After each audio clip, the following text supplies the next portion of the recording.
Gates. Today we are going to talk about personal and business ventures that these two have gone through.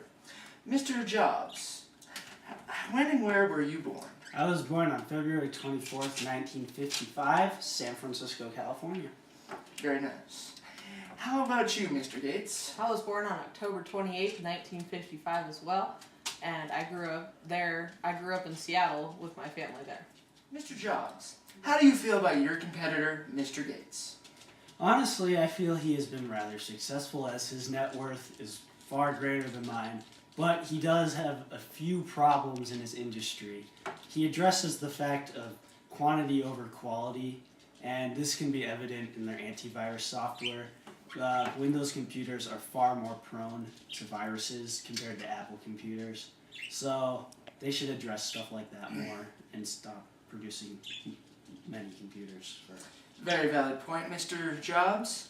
And Mr. Gates, vice versa. How do you feel about your competitor, Mr. Jobs? I think Apple provides excellent competition for our company. They keep us on our toes, and they push us more towards the steps that we need to take to make better computers.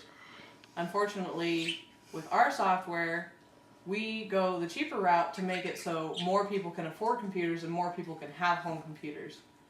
Whereas Apple Corporation makes their computers indeed definitely more user-friendly, and sometimes they run better, but they're much more harder to afford, and the common man usually can't afford to obtain his product. Very true.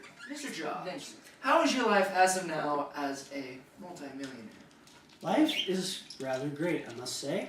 I just survived through a liver transplant, which got me knocked out of Apple as CEO for about 5 months, so I'm recovering from that. That is pretty tragic. Yes, but otherwise, I am married to Lauren, and I have 4 amazing children. I live a peaceful life, and I continue to practice my Buddhist beliefs. Very nice to hear. I'm glad you're doing all right. How about you, Mr. Gates? I am living a comfortable and relaxing married life with my wife Melinda and our 3 kids. Although I still am the CEO of Microsoft, and that provides the occasional challenge, it is still all very much worth it. Besides that, my wife and I do tons of charity work, and I also enjoy playing a bit of golf in my free time. Yeah, Mr. Gates, where do you see yourself in 10 years? I see myself doing lots of charity work with my wife. We give away millions of dollars every year, and it's really rewarding to me. And you know, one of my biggest idols is Andrew Carnegie. So we just think that the best thing to do with our money is also to give it back.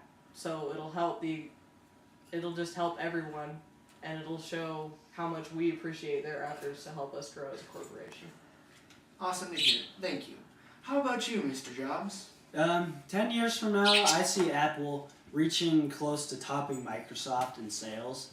We're going to try to make our products more cheaper and available to the common man, because we do address that it is a problem at the moment, but we would like to get up top out there. And I see new technologies being brought in. Like, we were one of the first to revolutionize the touchscreen netbook, and I would like to continue to leave competitors in the dust to catch up with us. Superb. Thank you, Mr. Jobs. How do you benefit the upper class with your products? Well, the upper class can be assured that they are receiving the finest computer products that we have.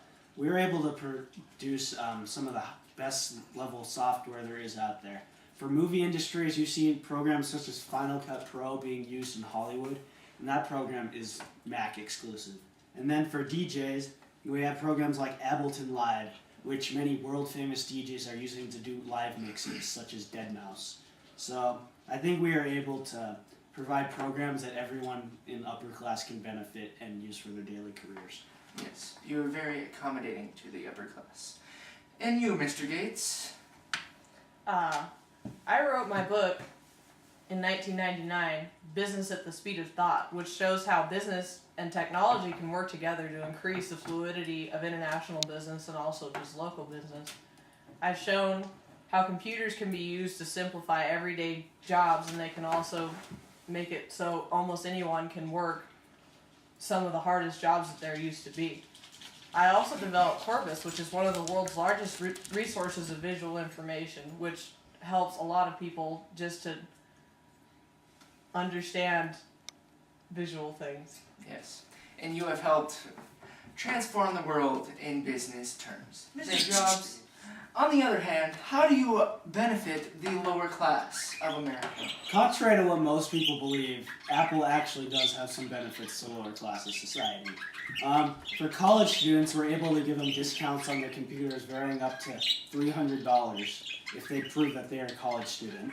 And then, for the standard user of America, we've provided iTunes, which is an easy setup for any computer, and you can purchase any MP3 file for 99 cents instead of having to go out and buy a whole album just to get one song you like. It's very convenient for most people. Very true. And how about you, Mr. Gates? When I started Microsoft in 1975 with my partner Paul Allen, the goal of Microsoft was to create and provide readily available personal computers to the average American. We have accomplished this goal since, and we are still working further to improve the personal computer and make life easier for many Americans. This, along with most of my charity work, has helped a lot with the lower class, and we have already succeeded in touching most of the lower classes and getting them access to the technology that they need. Indeed, this is your strong suit of your company. And Mr. Jobs, what have you done to significantly impact the world today? Well, the most obvious one is I'm the CEO and co-founder of Apple, which is one of the largest computer and MP3 companies in the world. Some other things most people don't know about me is I'm the CEO for Pixar Animations, which has done movies such as Ups, Bugs Life, Monsters, Inc., Toy Story, all the classics. I'm also on the Disney Board of Directors, and I have inspired lots of movies and such. That is amazing. Thank you. Gates, how fast do you think your company has progressed? I'd say my company has progressed extremely fast. In fact, if GM had kept up with technology like the computer industry has, we would all be driving $25 cars that got 1,000 miles per gallon. Mr. Jobs, what do you expect from employees in your business? Well, sometimes when you innovate, you make mistakes. It is best to admit them quickly and get on with your other innovations. So in other words, if they make a mistake, I can accept it. I just want them to keep going on, learn from their mistakes, and improve our company as a whole.